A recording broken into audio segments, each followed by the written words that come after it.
ভালোবাসা, বিচ্ছেদ, সুখ দুঃখ এই নিয়েই প্রতিনিয়ত আমরা জীবন পার করছি। ভালোবাসার প্রিয় মানুষটিকে হারানোর যন্ত্রণা কতটা, তারই প্রতিচ্ছবি 2021 সালের রোমান্টিক জনরার কোরিয়ান মুভি এওয়ে স্টেশন। গল্পটি হচ্ছে সাং এবং জিয়া নামক দুজন বন্ধুর। তারা ছোটবেলা থেকে খুব ভালো বন্ধু হলেও জিয়া মনে মনে সাংকে অনেক পছন্দ করত। একদিন জিয়া ক্লাসরুমে বসেছিল এবং সাং বাইরে দাঁড়িয়েছিল।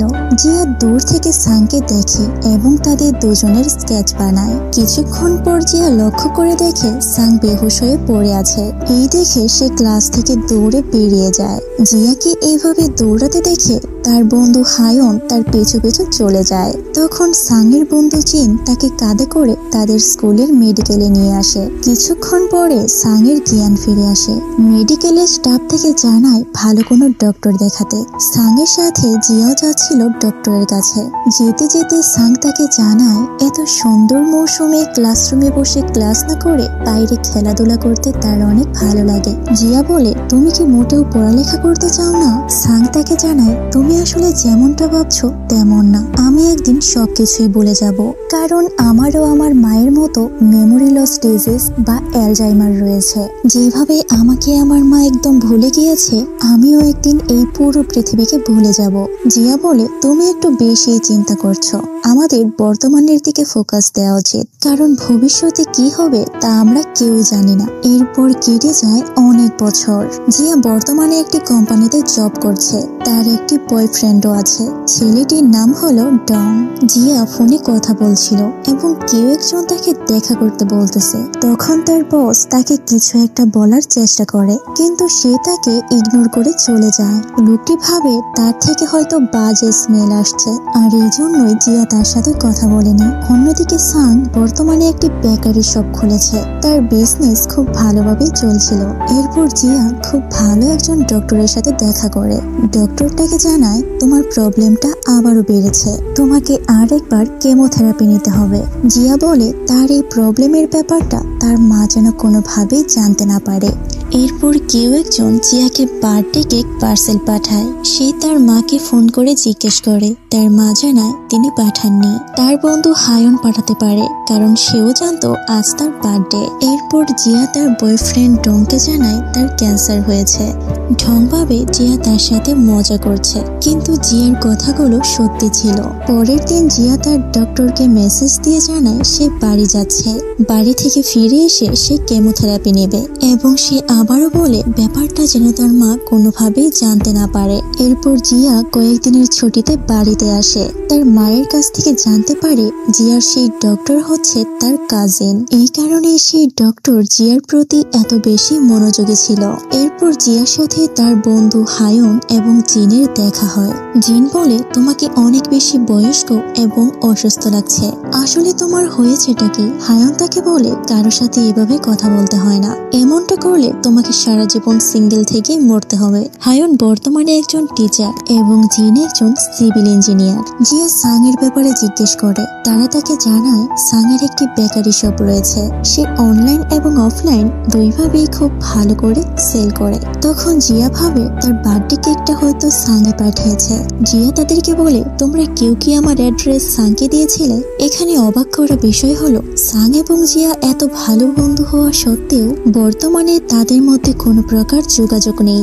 এরপর জিয়া বাইরে গেলে জিন হায়নকে জিজ্ঞেস করে, সাং এবং জিয়ার মধ্যে কি কথা হয় না? হায়ন তাকে বলে, স্কুল লাইফে তাদের মধ্যে এমন কিছু একটা হয়েছিল, এরপর থেকে তাদের দুজনের যোগাযোগ বন্ধ হয়ে যায়। জিন বলে, আমি একটি ভুল করে ফেলেছি, আমি আজ এখানে সাংকে আসতে বলেছি।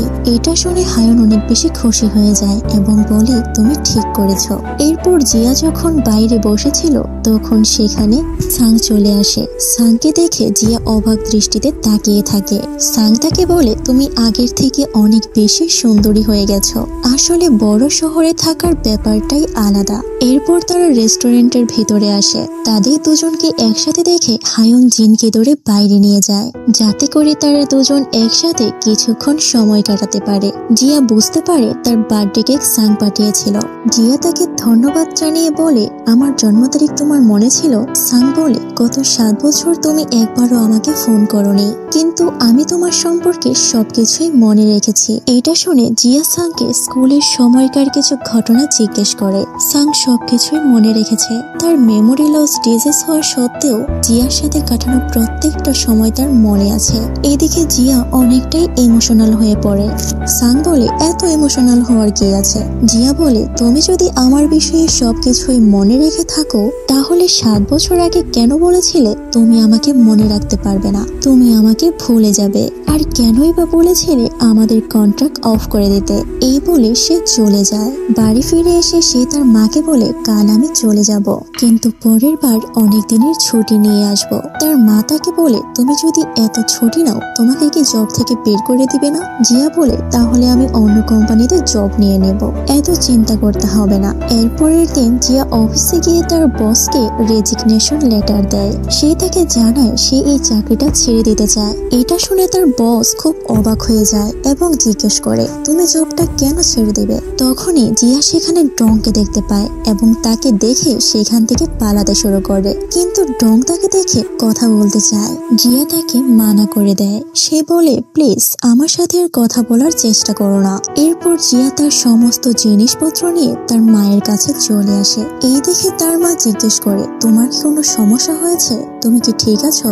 জিয়া বলে, আমার কিছুই হয়নি, আমি শুধুমাত্র আমার ব্যস্ত জীবন থেকে একটু ব্রেক নিতে চাই। এরপর একদিন রাতের বেলা জিয়া সাং এর বেকারির সামনে দিয়ে যাচ্ছিল। সাং তাকে দেখে ডিনারের জন্য ইনভাইট করে। খাওয়ার সময় জিয়া তাকে বিভিন্ন কথা বলে টিজ করে। সে সাংকে বলে, তুমি যেহেতু এখন সিঙ্গেল আছো, তাহলে তুমি কিন্তু আমার সাথে রিলেশনশিপে আসতে পারো। আমরা সেই সব জায়গায় ঘুরবো যখন ছোটবেলায় আমরা সেই সব জায়গায় ঘুরতাম। কিন্তু সাং তার সাথে যেতে রাজি হয় না। এইদিকে জিয়ার ডক্টর তার মাকে ফোন করে জিয়ার কন্ডিশনের ব্যাপারে সবকিছু বলে দেয়। সে তাকে জানায় তার খুব শীঘ্রই কেমোথেরাপি দিতে হবে। অপরদিকে জিয়া বাড়ি ফেরার সময় সাংকে সরি বলে কিস করার জন্য। বাড়ি ফিরলে তার মা তাকে জানায়, এত বড় একটি সত্য তুমি আমার কাছ থেকে কেন লুকিয়ে রাখলে? এখনই হসপিটালে চলো। জিয়া তাকে বলে 2 বছর আগেই সে সার্জারি এবং কেমোথেরাপি করিয়েছিল, কিন্তু ক্যান্সারটা আবারও নতুন করে দেখা দিয়েছে এবং এখন এর থেকে মুক্তি পাওয়ার আর কোনো উপায় নেই। সে তার মায়ের কাছে ক্ষমা চায় এই সবকিছু লুকানোর জন্য। এরপর জিয়া তার মায়ের সাথে মৃত ব্যক্তিদের সংরক্ষিত জিনিস রাখার জায়গায় যায়, যেখানে তার বাবার স্মৃতি সংরক্ষিত ছিল। সেখানে তারা দুজন অনেকটা সময় কাটায়। বাড়ি ফেরার সময় তার মা তাকে বলে, তুমি কি করতে চাও, কি খেতে চাও আমাকে বলো, আমি তোমার জন্য সবকিছুই করব। জিয়া বলে, আমি ডেট করতে চাই, কাউকে খুঁজে নিয়ে এসো। এইসব বলে সে হাসতে থাকে। সে বলে, গতকাল তার সাংয়ের সাথে দেখা হয়েছিল।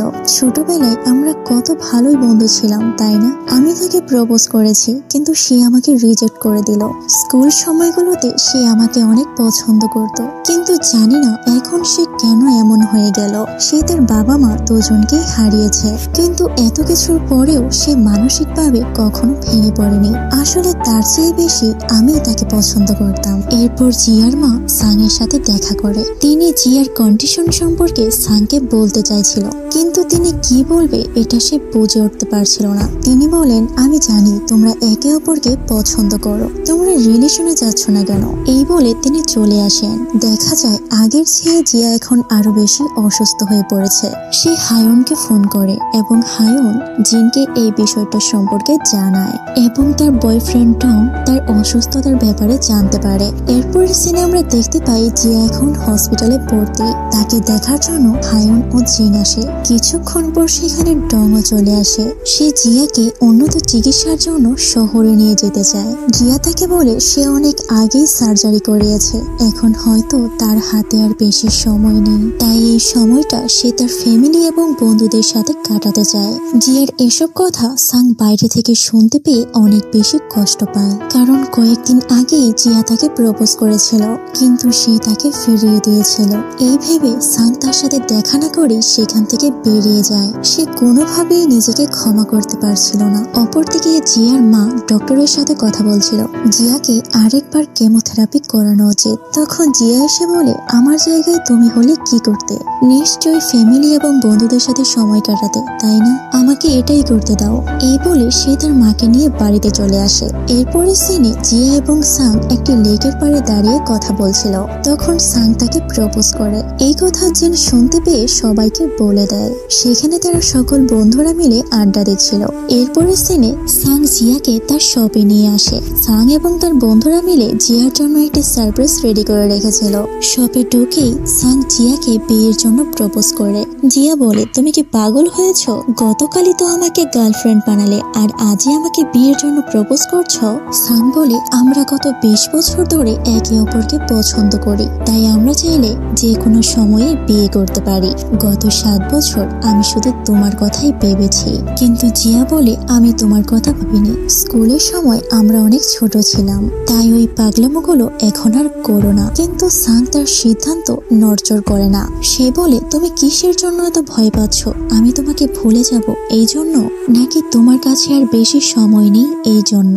এটা শুনে জিয়া রেগে যায় এবং সেখান থেকে চলে আসে। বাড়ি গিয়ে সে তার মায়ের সাথে রাগারাগি করতে শুরু করে। সে বলে, তুমি আমার ক্যান্সারের ব্যাপারে সাংকে কেন বললে? তুমি কি চাও মৃত্যুর আগ পর্যন্ত সাং আমার সাথেই থাকুক? আর আমার মৃত্যুর পর তার কি হবে একবারও কি ভেবে দেখেছো? সে ছোটবেলায় তার পরিবারকে হারিয়েছে। আমাকে হারানোর ব্যথাটা আমি তাকে দিতে চাই না। তাদের কথাগুলো হায়ন বাইরে থেকে শুনতে পায়। তার ধারণা ছিল না জিয়া ঠিক এতটা খারাপ সময়ের মধ্য দিয়ে যাচ্ছে। এরপরের দিন সাং জিয়াকে বলে, তোমার মতো আমি একটি কথা সবার থেকে লুকিয়ে রেখেছি, সেই কথাটা আজ আমি তোমাকে বলতে চাই। এই বলে সে জিয়াকে তার ঘরের ভিতরে নিয়ে আসে। ঘরের ভিতরে সব জায়গায় নোটস লাগানো ছিল। সে তার ডায়েরিটা দেখিয়ে বলে, এটা আমার প্রতিদিনই পড়তে হয়, যাতে তোমাদেরকে ভুলে না যাই। সাং তাকে আরো জানায় তার মায়ের মতো মেমোরি লস ডিজিজটা তার দিন দিন বেড়েই যাচ্ছে এবং এক সময় এমন হবে সে আর কাউকে মনে রাখতে পারবে না। কিন্তু সে প্রচুর চেষ্টা করে যেন সে কাউকেই ভুলে না যায়। সে আরো বলে, তোমার মতো আমারও আর বেশি সময় বাকি নেই। খুব শীঘ্রই হয়তো আমি সবাইকে ভুলে যাব। তাই এত বছর পর আমি তোমার বার্থডে কেক পাঠিয়েছি, কারণ আমি জানি হয়তো পরের বছর আমি আর তোমাকে মনে রাখতে পারবো না। তখন জিয়ার মনে পড়ে সাং তাকে বলেছিল একটা পর্যায়ে এসে জি সাং এর মা সাংকেই ভুলে গিয়েছিল। এইসব ভেবে জিয়া মন খারাপ করে সেখান থেকে চলে যেতে লাগে। সাং তাকে পেছন থেকে বাধা দেয় এবং বলে, আমরা কেন এক হতে পারবো না? তুমি আমাকে বারবার রিজেক্ট করে দিবে আর আমি তোমাকে বারবার প্রপোজ করে যাব, কারণ তোমার রিজেকশন গুলো আমি মনে রাখবো না। তখন জিয়া বলে, আসলে আমি আর তোমাকে কষ্ট দিতে চাই না। সাং বলে, তাতে কি, এক সময় আমি এটাই ভুলে যাব আসলে কষ্ট কি। তাই তুমি এসব নিয়ে আর চিন্তা করো না। কিন্তু সে তাকে মানা করে চলে যায়। বাসায় গিয়ে মা তাকে বোঝাচ্ছিল, বলছিল তুমি তাকে কেন অ্যাকসেপ্ট করছো না? জিয়া বলে, বাবার মৃত্যুর পরে তোমার সাথে আমি ছিলাম, কিন্তু আমার মৃত্যুর পরে সাংয়ের সাথে কে থাকবে? সে তো পুরোপুরি একা হয়ে যাবে। সে কি এই কষ্ট সহ্য করতে পারবে? তার মা তাকে বলে, তুমি অসুস্থ হওয়ার আগে থেকেই তাকে পছন্দ করতে এবং সে অনেক আগে থেকেই একা থাকতে অভ্যস্ত, হোক না সেটা অল্প কিছুদিনের জন্য। কিন্তু এত কিছুর পরেও তোমাদের দুজনের এক হওয়া উচিত, কারণ আর এরপরে আর কোনো কিছুই অপূর্ণ থাকবে না। তার মায়ের কথা শুনে সে কান্নায় ভেঙে পড়ে। সে কি করবে সে কিছুই বুঝতে পারছিল না, কারণ 7 বছর আগে সাংও তাকে রিজেক্ট করে দিয়েছিল। সে চায়নি জিয়াকে যখন সে ভুলে যাবে সে অনেক কষ্ট পাবে এবং একদমই একা হয়ে যাবে। তাই এখন জিয়াও ঠিক এইটাই চাচ্ছিল। পরের দিন তারা দুজনে আবারও দেখা করে। সাং বলে, তুমি যদি আমার জায়গায় হও তাহলে তুমি কাকে মনে রাখতে চাইবে? নিশ্চয়ই তাকে যে তোমাকে সবচেয়ে বেশি ভালোবাসে। আমিও সেটাই চাই, আমি তোমাকে মনে রাখতে চাই। কিন্তু এরপরেও জিয়া তাকে মানা করে দেয়। সাং অনেক কষ্ট পায় এবং বলে, আমি প্রতিনিয়ত আমার স্মৃতিগুলো হারিয়ে ফেলছি আর তুমি হারিয়ে ফেলছো তোমার লাইফ। কিন্তু তাতে কি, লোকজন তো অনেক বছর একসাথে থেকেও সুখী হতে পারে না। স্মরণীয় হয়ে থাকার মতো কোনো স্মৃতি তারা খুঁজে পায় না। কিন্তু আমাদের হাতে সুযোগ আছে। আমি অনেক বছর চাই না, তোমার সাথে অল্প কিছুদিন হলেও আমি খুশি, কারণ সময় তার নিজের গতিতে বয়ে যায়। শুধু রয়ে যায় স্মরণীয় হয়ে থাকার মতো সুন্দর সুন্দর কিছু মুহূর্ত।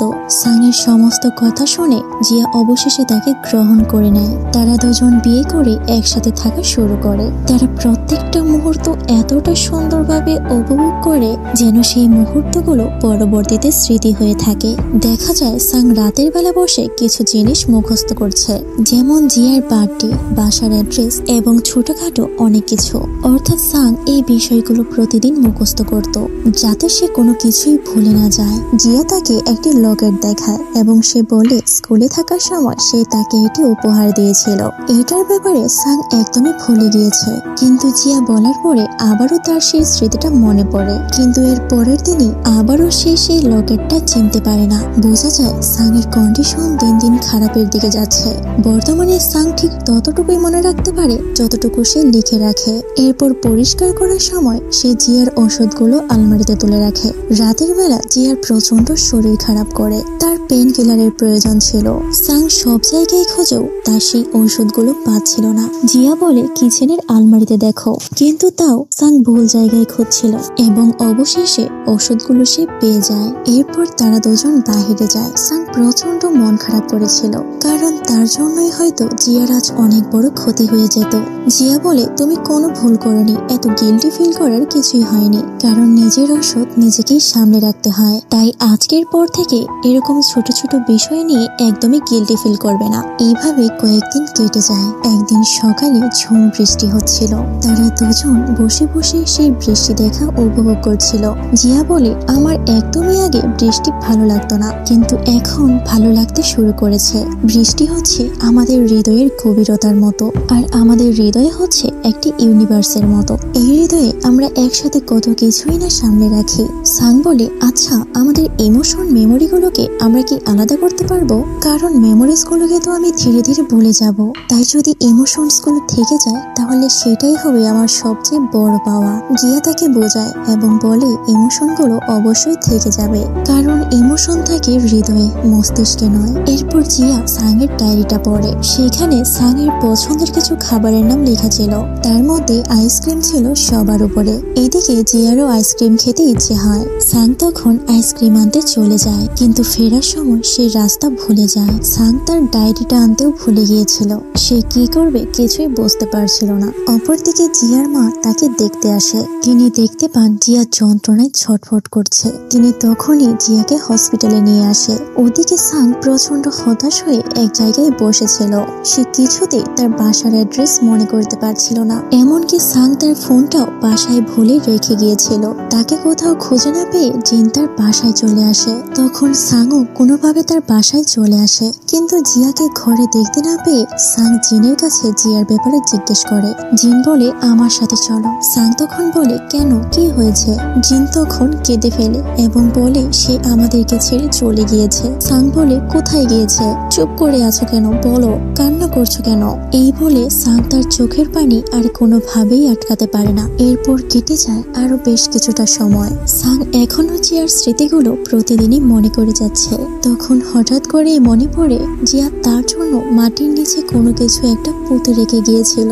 বলেছিল মৃত্যুর পরে সেগুলো বের করতে। সাং মাটির নিচ থেকে সেগুলো বের করে। সেখানে ছিল সাংয়ের দেওয়া সেই লকেটটা এবং একটি মোবাইল ফোন। ফোনে জিয়া একটি ভিডিও রেকর্ড করে রেখে গিয়েছিল। ভিডিওতে সে বলে সাং তুমি যদি ভিডিওটা খুঁজে পাও তাহলে এই কথাগুলো সব সময় মনে রাখবে। লাইফে কখনো তোমার মেমোরিজ গুলো হারিয়ে ফেলার ভয় করবে না। আমাদের সবার ভেতরেই নিজস্ব একটি জগৎ রয়েছে, যেটা হচ্ছে আমাদের হৃদয়। লাইফে আমরা যাই করি না কেন তার সবকিছুই হৃদয়ে রয়ে যায়। তোমার মস্তিষ্ক থেকে সবকিছু মুছে গেলেও সেই সবকিছু থেকে যাবে তোমার হৃদয়ে। সেই সাথে আমিও থেকে যাব তোমার হৃদয়ে। তোমার মতো আমিও আমার শেষ মুহূর্তে এসে শুধুমাত্র তোমার কথাই ভাববো। জানো, তোমার সাথে কয়েকটা দিন কাটানো আমার কাছে মনে হয়েছিল কয়েক বছরের খুশির চাইতেও অনেক বেশি কিছু। এই সব কিছুর জন্য তোমাকে অনেক ধন্যবাদ। তোমাকে ধন্যবাদ সেরা কিছু মুহূর্ত আমাকে উপহার দেওয়ার জন্য, আর অনেক অনেক ধন্যবাদ আমাকে এত কষ্ট করে মনে রাখার জন্য। আমি তোমাকে কখনোই বলিনি, কিন্তু সেই ছোটবেলা থেকেই বলতে চেয়েছিলাম আমি তোমাকে অনেক ভালোবাসি সাং। এরপর মুভির শেষে একজন বৃদ্ধ লোককে দেখানো হয়, যার কাছে জিয়ার সেই লকেটটা ছিল, যেটাতে জিয়ার একটি ছবি লাগানো ছিল। আমরা তখন বুঝতে পারি এই বৃদ্ধ লোকটি হচ্ছে সাং, যে এখনো জিয়াকে তার স্মৃতি থেকে মুছে যেতে দেয়নি। সবশেষে দেখানো হয় তাদের স্কুলের একটি সিন। জিয়া জিজ্ঞেস করে, যখন তুমি সবকিছু ভুলে যাবে তখন তুমি শুধু কাকে মনে রাখতে চাইবে? সাং বলে, তোমাকে। সে জিয়াকেও একই প্রশ্ন করে এবং জিয়াও তার কথাই বলে। মুভির গল্পটা এখানে শেষ হয়ে যায়। তো বন্ধু, গল্পটি হৃদয় ছুঁয়ে যাওয়ার মতো। যদি তোমার কাছে একটুও ভালো লেগে থাকে আমার এই এক্সপ্লেনেশনটা, তাহলে একটি লাইক এবং একটি সাবস্ক্রাইব করে দিও বন্ধু। আজকের মতো শুভ বিদায়।